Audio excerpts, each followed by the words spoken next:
55 години од најстариот детски музички фестивал на Балканот и втор во Европа.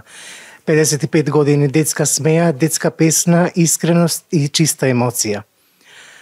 На овој фестивал, односно на фестивалот Златно славече, кој е македонска гордост и наше културно богатство, поминаа многу македонски музички звезди, односно се родија од овој фестивал многу македонски музички звезди, а се надеваме дека сега ќе се направат, односно ќе се створат сосема нови музички звезди. Нам ни е драго што денес сме со директорот на фестивалот Златно славече, господинот Бобан Јосифовски, со кој што можеме да направиме интервју за самиот фестивал, за 55 годишниот јубилеј и сето она што ќе се случува и на самиот фестивал, меѓутоа и она што се случувало претходно. Оваа година Златно славече слави 55 години континуитет. Што за вас лично значи овој јубилеј и што мислите која е тајната на оваа манифестација што трае толку многу години? 55 години сепак не е малку. Така е, навистина да, горди сме што еве година одбележуваме еден голем јубилеј, тоа е веќе по 55 години, повеќе од половина век. И тоа е една манифестација која што непрекинато се одржува, значи 55 години. И тајната е едноставна. Тоа е љубовта кон музиката, на сите, љубовта кон нешто убаво да се направи, да остане нешто, така да навистина од текот на овие 55 години илјадници деца, автори, текстописци, музичари поминале низ овој фестивал и секој на еден својствен начин придонел да се одржи оваа долга традиција и да остане така со еден квалитет кој што навистина го почитуваат сите и сите го сакаат фестивалот, бидејќи така еден потсетник на детство на многу генерации. Фестивалот Златно славече е најстариот фестивал на музички фестивал детски на Балканот и втор во Европа. Колку е тешко да се задржи духот на фестивалот?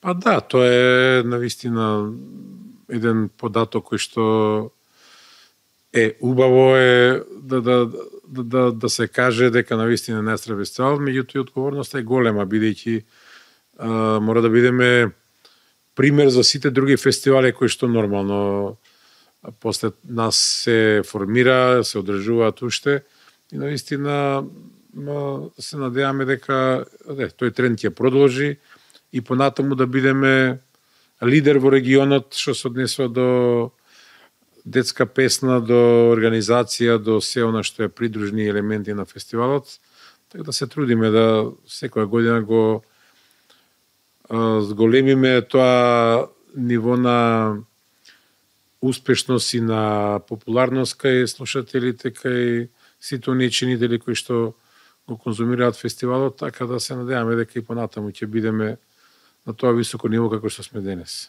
Дали е тешко да се задржи или да се зачува оригиналниот дух од 1971 година па до денес? Видите, ние се трудиме да ја задржиме таа традиција една успешна, меѓутоа тешко е затоа што нормално сега се нови времења. Знаете, децата пред 55 години, денешните деца нормално дека си имаат други барања, не се исти. Мислам, деца се деца и тоа сега нормално со новата технологија, со сите тие социјални мрежи, децата апсолутно се сега и по напредни, побрзо некои работи ги знаат, ги осознаваат и си бараат сите секој во свое време, што како се име на дофат, можат во секое време да слушат, да истражат, да видат и друг вид на музики, така да сега одговорноста многу поголема, бидејќи навистина треба многу докажување, многу труд и работа за да останеш во тренд со времето и да те сакаат децата и да те слушаат. Овој музички фестивал изроди многу македонски познати музички имиња, звезди на денешницата, звезди за секогаш можам да ги наречам. Еден од нив беше и нашиот Тоше Проевски. Дали се сеќавате на моментот кога тој настапи, како беше сето тоа, каква еуфорија владееше во тоа време, како беше Тоше тогаш? Па да, тоа беше 1992 година. сега искрено, навистина тоа беше едно скромно дете кој што дојде во дует, настапи тука со една влашка песна и еден куризитет, девојчето што настапи со Емилија Павловска. Тоа сега незиното дете пееше во Златнославече пред 2 години, значи неколку години одеше во Златнославече. Така дете историјата сакаше така. За жал тоа ше не е помеѓу вас, меѓутоа ете почитоците тука навистина преталентирано дете, многу мирен, дури така и повлечен во делот, инаку повеќе исто се сеќавам на потоа нели кога веќе стана познат популарен, доаѓаше често тука, Златнославече, цел автобус отидовме поддршка негова и во Истанбул кога пееше на Евровизија. Бевме околу 50 на луѓе од тука, дадовме максимална поддршка, беше премногу благодарен. И буквално секогаш кога имаше прилика доаѓаше тука за 30-тиот јубилеј, учествуваше, беше тука со децава, снимивме и најавен спот, така беше концепција. Една буквално секогаш кога имаше потреби кои ќе поканевме, доаѓаше и беше навистина, нели сега сите викаат еве сега сите го фалат, не, буквално тоа ше заслужуваше и заслужува се уште почит, бидејќи навистина беше посебна личност, многу добра личност и многу хумана и многу ја сакаше работата што ја работи. Имавме неколку заеднички настапи на еден хуманитарен концерт, неколку во универзална сала. Нема заборавам сам тоа што он го правеше со децата, тие посебните дечиња што беа и во инвалидски колички со посебни потреби, тоа беше за нив посветено заеднички, имавме концерт настап. Навистина тука тоа човек не може да глуми, не е тоа нешто што не знам сега ајде пред за концерт, навистина тој во секојдневниот живот беше навистина посебен човек и многу хуман. Учителка најсакана и Калиопи, и таа дел од Златнославече, тука си ја почна кариерата. Какви беа незините почетоци? Каква беше Калиопи? Па јас за Калиопи не можам да кажам, бидејќи ние со годините сме тука. Тогаш јас сум бил дете кога пеела, да сум не бил. Сигурно сте слушале таа песна? Не, како не, мислам таа песна е хит, мојата учителка.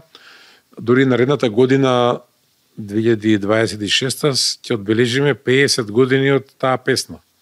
Се договоривме со Калиопи, значи ќе направиме еден ремикс, ќе направиме нов аранжман и заедно Калиопи со славичињата се надеваме дека ќе повторно таа песна обновиме. Навистина беше прекрасен хит и драго ни е што ете не само песната, кој Калиопи е еден бренд музички кој што не само Македонија, туку и надвор ја промовира македонската песна и култура, така да знам само дека кога дошла на аудиција било од сите најдобри што ја кажуваше местор Џамбазов, кој тогаш бил уметнички директор нормално, и талентот уште од мали се познава, значи била уште тогаш така многу талентирана, посебна личност, значи родена за на сцена.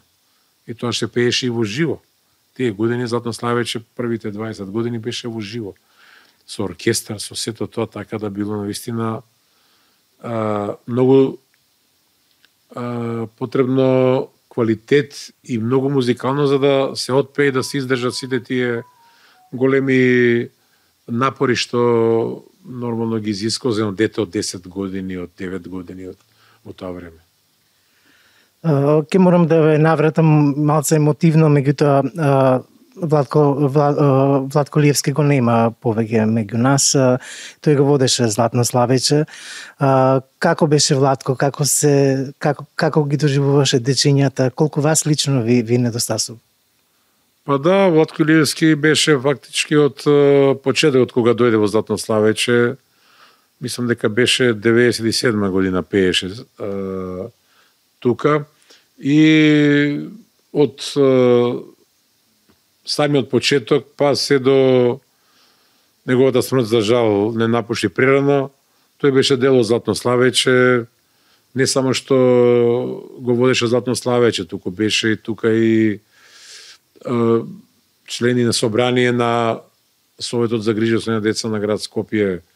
Секогаш кога одев ми на гостување, некој со нас патуваше, беше и водител 10 години во Златно Славиче, значи најмногу тој го има водел Златно Славиче, така да навистина беше еден препознатлив знак за фестивалот и апсолутно остави длабоки траги во фестивалот. Децата многу го сака, бидејќи он беше многу, би рекол така, дечар, со децата многу комуницираше, многу се шегуваше, знае, значи со така со сите да биде насмејан и да каже некоја досетка, некоја анекдота така и со деца, се така да навистина дори кога почни децата една песна му направија, посветија сите славичани тука. И за крај би ве прашал кој момент најмногу ве расплакал, не од среќа, туку од гордост на самиот фестивал? Па има полно, значи многу моменти каде што е навистина човек така емоциите некогаш се над човекот, како викат, и некојаш изубаво се радуваш. Па тоа се така емотивни моменти кога имаме, бидејќи сме ние хуманитарна институција, Совет за грижа на деца. Оние моменти најмногу ме така кога имаме настапи за дечиња со посебни потреби, со деца кои не можат да играат, туку се во количка. Сите тие работи, значи ние тоа е една навистина емоција каде што споено е убавото и емотивното, така да навистина тие моменти, имаме многу такви настапи и се надевам дека барем тој час кога настапува дечињата им го разобавуваме денот, им го разобавуваме детството на тие дечиња, а и настапуваме и тоа е многу со Сдруженијето Слепи лица, што е значи со нивното дружение. Сега на 2 декември, мислам 3 декември е светски ден на слепите лица, па ќе имаме настапи таму, секоја година имаме настап, така да и они не слушаат, не гледаат, меѓутоа како да не гледаат времете, викаат вие сте ни на светлина за нас, така да славичињата секогаш сме тука да и така да тие се емотивни моменти каде што гледаш, така не можеш многу да им помнеш, ама барем си горд што со една убава песна, со една убава би рекол со еден убав ритам, ти им го разубавиш денот и ќе заборават за момент на сите маки и предизвици што ги имаат во текот на животот. Ви благодарам многу за овој интервју, ви посакувам уште милиони јубилеи да одбележите. Благодарам, да, сега ние да одбележиме уште неколку јубилеи, па потоа ќе доаѓаат и помлади, така да и на нив да лета славечето стотици години, така. Да го одбележиме прво 100-тиот јубилеј, па после ќе видиме како.